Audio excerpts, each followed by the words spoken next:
Lieutenant Andy Nyman, NEIMAN, LAPD Media Relations. Okay, can you walk us through at 10 to 8 what happens? Approximately 10 to 8 this evening, officers from our Wilshire Division received a call of a robbery in progress in the area of Beverly and Robertson.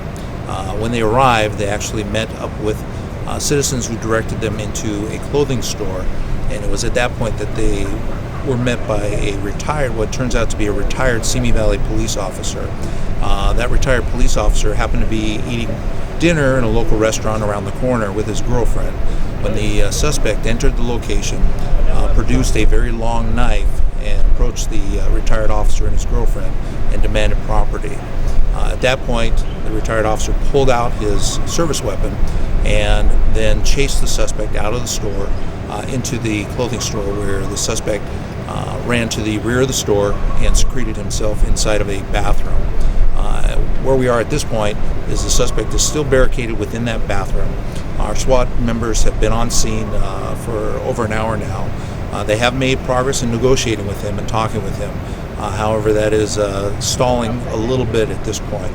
So they're going to try and encourage him to come out a little bit more, and hopefully we can bring this to a peaceful resolution. He was described as kind of a homeless guy who may have some mental problems as people saw him on the sidewalk. Can you elaborate on that at all? Yeah, I don't have a full evaluation of him. Obviously, he's not in custody yet. They may be judging based on his appearance. He's described as a male, white with some dreadlocks. Whether he's homeless or not, I don't have any confirmation or anything that would indicate that he's homeless at this point. But no one else was injured, and there were never any hostages taken? That's correct. He's the only person that's in that location at this point.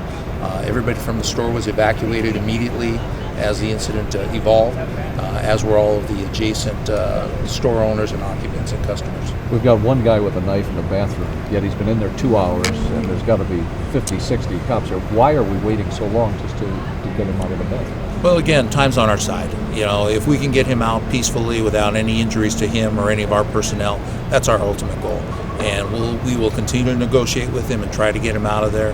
At the point that is no longer feasible, our SWAT team is very adept at utilizing some other tactical measures, and we'll take it from there. But at this point, as long as he's talking, we're willing to try to get him out of there peacefully. And you had some evacuations? Yes, we evacuated all of the adjacent stores. Some were actually in the process of closing. Those that had proprietors still in the stores or customers were evacuated and taken to safety. Thank you very much, Lieutenant. Appreciate it. All right. My pleasure.